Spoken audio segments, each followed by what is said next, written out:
Hello everybody and welcome to Storm Reads, and today I'm going to do sort of a mid-month wrap-up.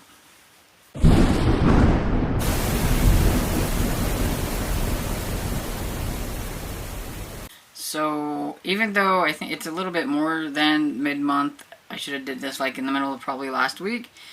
It's a Sunday, it's St. Patrick's Day, and I thought I haven't really read a whole lot, and some of these I've had in a video and some of these I haven't, so I thought I would just go ahead and just give kind of a short rundown of the 8 books that I've read so far this month. Seeing that it's the 17th, 8 is really low for me, but that's okay. I think, I have a feeling that's the way my year is going to go, is slower than it has been before. But this month I've just really been kind of in a little bit of a funk, slumpy type thing, and I don't know why. It just, maybe it's just because the spring is here and it keeps this fluctuating of up and down weather.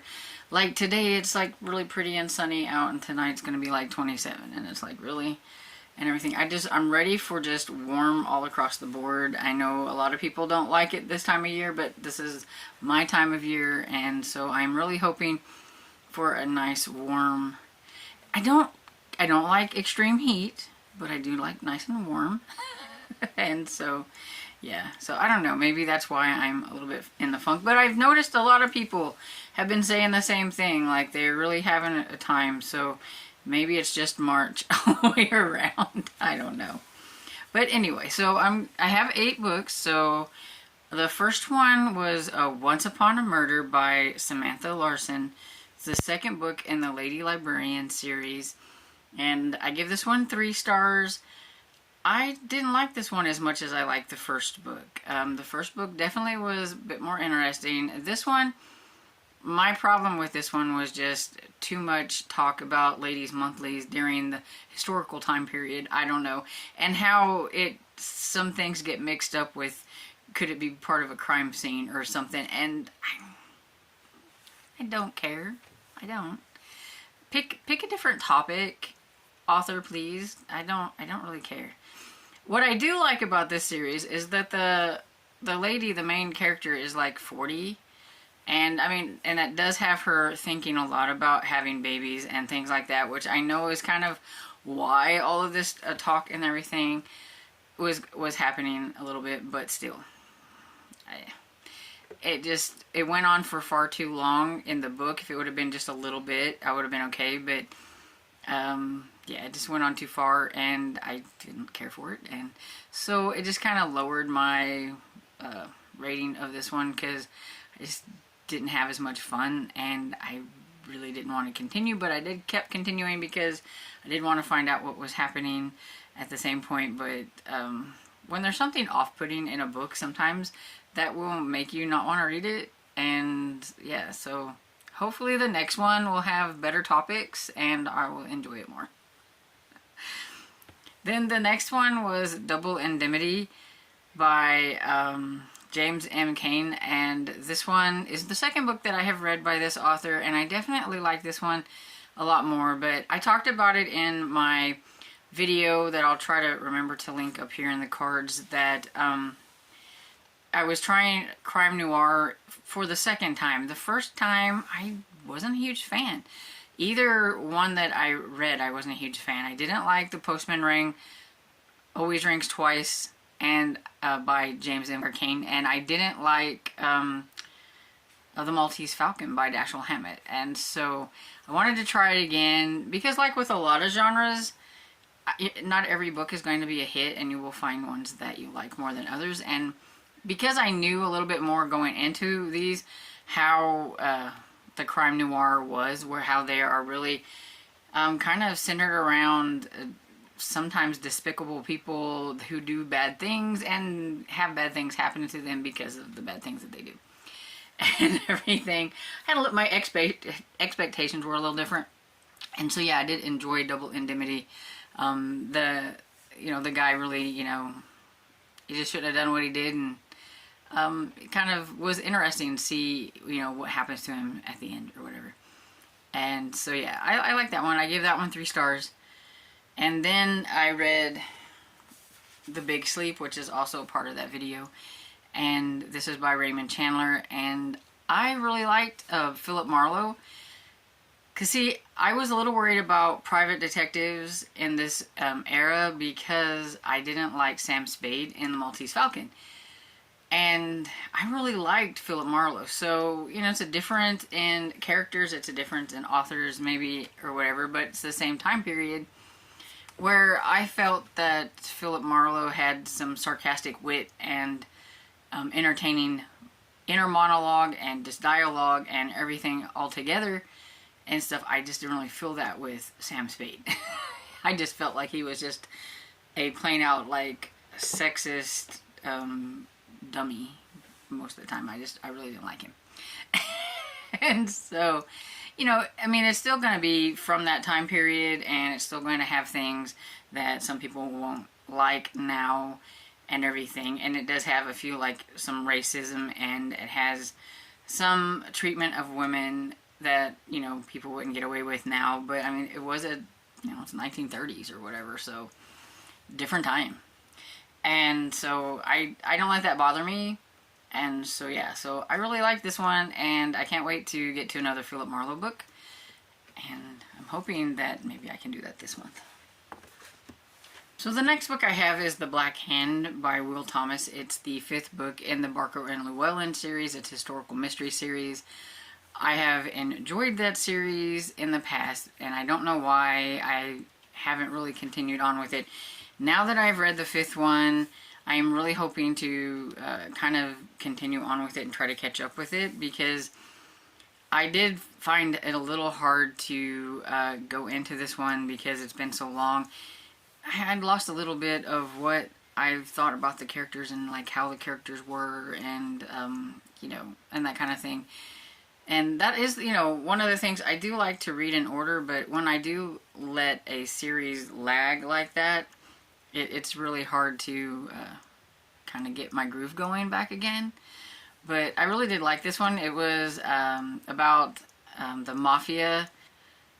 Barker and Llewellyn was kind of in the middle of everything.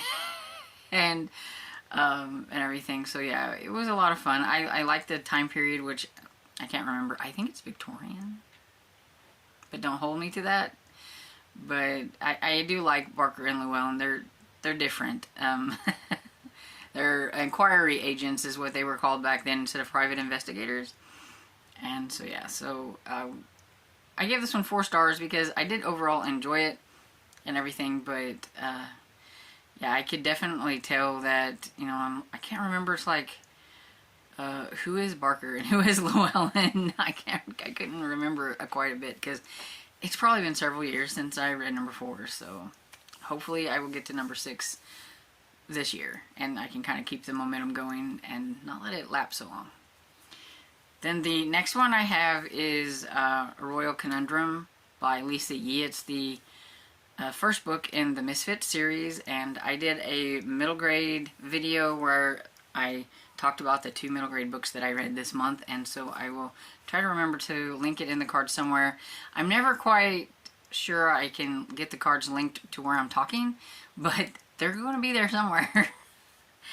And anyway, this one is about a kind of a group of ragtag misfits who are in an academy that they learn they are kind of like in a crime fighting academy or whatever and everything, and they call themselves the Misfits. And Olive, she kind of just gets abandoned there by her parents. She's taken out of one school and put in this one, and she doesn't know why. And then she, you know, kind of finds a home there. She was quite of a misfit before, and even though they call themselves the Misfits because they are different than the other ones and everything, she kind of found her family or whatever, her little group of people. And so yeah, I gave this one 4 stars. And then I read Ungifted by Gordon Corman. This is the first book by him I've read, and this is the first in like a duology, I'm guessing, because there are only 2 books that I've seen. So I will try to get to Super Gifted sooner rather than later so that I can get that all kind of finished up, and I would like to read some more by him because I did find it interesting. Even though I'm not a super big on contemporary middle grade, I really lean more towards mystery, like horror, fantasy, adventure, and things like that when it comes to middle grade. Now and then, I do okay with a contemporary, so I need to make myself, read them a little bit more often, and I think most of Gordon Corman's are more or less contemporaries, so I may be reading some more in the future. And this is just about a kid who gets thrown into a gifted school and he's not gifted because he's hiding out because he did something and caused a lot of damage to the school that he was in, and the superintendent accidentally put him in this school, and so he thinks it's a good thing to be in, but he's not gifted, so sooner or later that's going to catch up with him, and then some consequences for his actions, and making new friends even though he's not gifted and stuff. So it was pretty fun, and I give that one 4 stars. And then I read Murder at an Irish Castle by Ellie Brannigan, yeah. It's the first book in the Irish Castle series, and this one came out last year, so it's brand new. I don't see anything on a second one, but I think I heard somebody had talked about there was going to be maybe another one, so I hope so. But I read this one for the Irish Readathon. It's green on the cover, and it was set in Ireland. And this is about a lady whose name has escaped me, and I just finished this. Rain. Her name is Rain. I got it. It was in there. And she is not having a very good 30th birthday. She thought certain things were going to be happening with her and her boyfriend on her 30th birthday, and instead she ends up broke, alone, and devastated, and finds out also that her uncle in Ireland has died, and she needs to go there for the reading of the will because she's in the will, and she ends up being the owner of an Irish castle, but only if she stays there for a year and tries to make the place thrive, because it's not doing quite as well because the uncle didn't do quite so good as he should have. But so he was the laird of the castle, and he has all these people that live on his property and around in the town that need their jobs, need the security of this castle. And if she doesn't stay there and do her thing for the year, they could all lose their jobs and their places where they live and all those things. A lot of pressure, a little bit of pressure. She finds out she has a cousin that she didn't know she had, and she was very, very annoying. I understand why she was annoying, but she was very, very annoying. So I liked it, but not that character. She kind of starts to get a little bit better at the end, so I'm hoping in the next book she won't be quite so annoying. But I understood where she was coming from, but she was really annoying.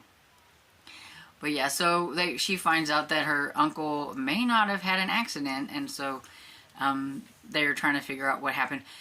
The only downfall of this one, and this will be for some people, not for others, is I didn't feel like there was that much mystery. There was not a lot of sleuthing.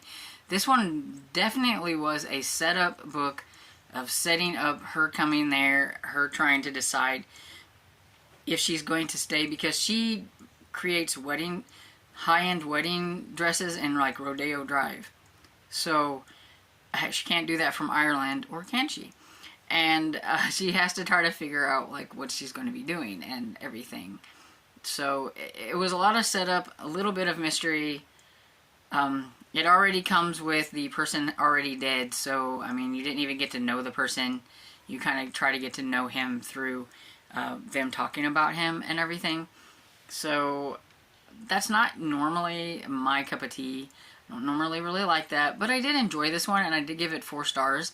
I'm just hoping that the next one's not going to be the same. There'll be a little bit more sleuthing and mystery. Maybe this was just going to build up, and maybe there'll be more sleuthing. But I know some people who really like getting to know characters and getting to know the place and all that kind of stuff, and the cozy feel of a cozy mystery will probably like this one a lot more than me.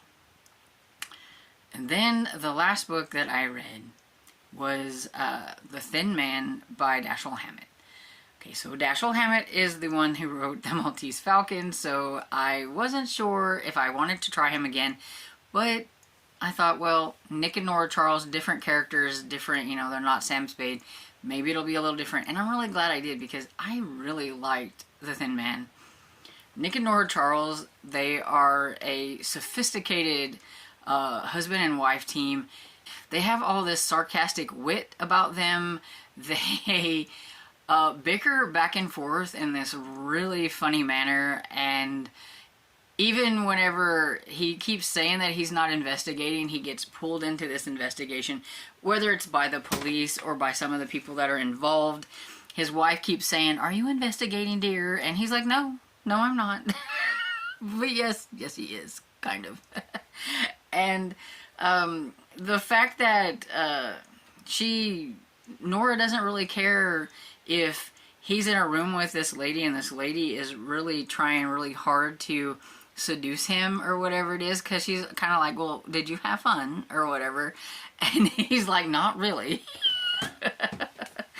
And because, she knows that's just, he's trying to get information and trying to just kind of let it flow out of them however he can, and it was a lot of fun.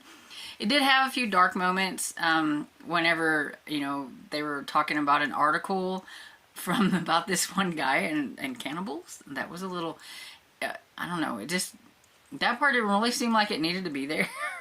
I don't know why, but anyway, I've heard that the movies are really fun and everything, and I'd really love to watch them, but I looked them up and they're not on a streaming app that I actually have, so I may have to just bide my time, and one of these days maybe they'll come on one of the apps that I actually do have. But I would like to watch them eventually. But yeah, I had a lot of fun with this, and so it makes me feel like that maybe I should try some more Dashiell Hammett and see if I like them or not. I might, I might not. Sam Spade just might have been a one-off. Maltese Falcon might not have been my thing and everything, but I really did have a lot of fun with this one, and I gave it 4 stars. And I think if you think it sounds like it could be fun and could be interesting, I think you should give it a try. Even if you're like, oh, I don't read crime noir, just give it a try. It had really good mystery. I had no clue who done it.